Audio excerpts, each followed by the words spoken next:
Nourish is about self-care. Let's begin. It gives you well-being insights using the information you entered like mood and journal entries. I will log in with my existing account. The first feature, Photos, allows you to take new photos or add from your photo roll, collecting memories that made you smile. Every time you do journal entries and mood tracking, you get insights on how much good you've done for yourself, and you can print those. Going back, I will track my mood today. Let's say I'm sad. It is saved and I'm given tips to feel better as well as community resources.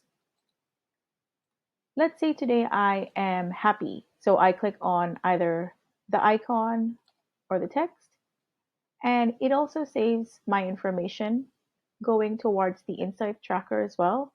And this part is optional, but we recommend journaling because it allows you extra information.